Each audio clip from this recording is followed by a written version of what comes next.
Yo, this video gonna be about the Buffalo Bills quarterback woes.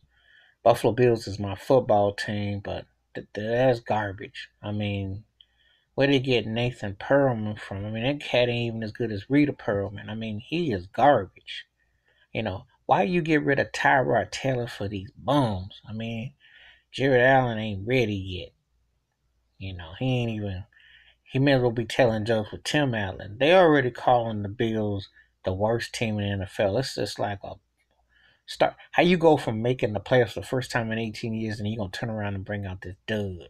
I mean, it's like, yo, you can't even come correct with this mess. I mean, it's like a long season already. You give up a 40 burger to Joe Flacco, who been like Joe Fluco, and he was like, just like wasn't nothing. I'm just getting blowed out, and then you got to go play the Chargers this week after they got beat by Kansas City and Phillip Rivers coming in.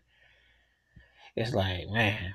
Now the Bills, they have not really ever done great at getting quarterbacks. Jack Kemp back in the day, you know. Um, they had a chance to black quarterback James Harris in the late '60s, but they was a little too racist and uh, they weren't that forward thinking. Joe Ferguson was alright, but let's be realistic. It was O.J. Simpson, the electric company that ran that Bills thing. Joe wasn't that memorable. He was alright. Then you got to go all the way to the mid '80s when they got Jim Kelly, but Jim Kelly wasn't even feeling Buffalo. He went to the USFL and said, "Look, I'll catch you cats later." And it's like when we got him with the 4 straight Super Bowls, made history, win or lose. I don't care what the haters say. Jim Machine Gun Kelly was the truth. And see, you got like a handful of times they've gotten it right. Then we went through the doldrums. Then we landed Doug Flutie, had the Flutie flake box, and then one of the greatest dividers and what haunted us was what was Wade Phillips thinking about having Rob Johnson's bum behind starting over Doug Flutie. I was like, man, are you on double crack? And that haunted for 7, 16, 18 years.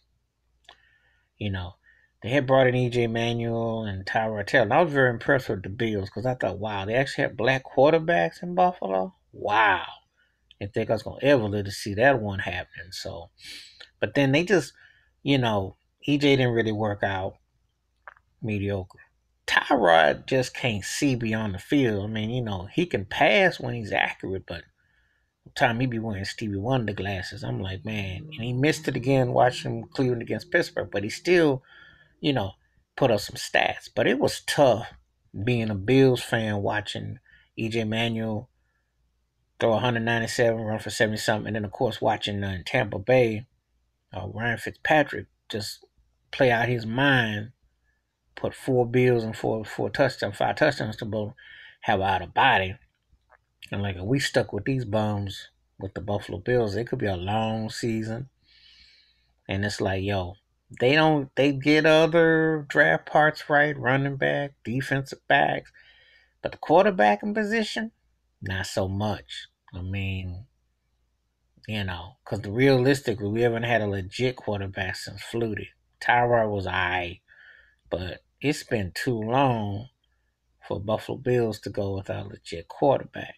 They need to, they ain't gonna find someone who's offensive minded and get a coach who knows what he's doing because it's just embarrassing. This is really embarrassing. And I hope that this doesn't go on too much longer because it could be a long season. All right. And I don't know about no Josh Allen. I don't know. But I know anything's better than Nate Pearlman because Nate stunk. That turkey should be up throwing out hot dogs and beer and I don't even know if he could do that right. He probably threw an interception to the other beer vendor or something because I don't even know why that turkey was on the field last week. So I don't know. We'll see. I'm out.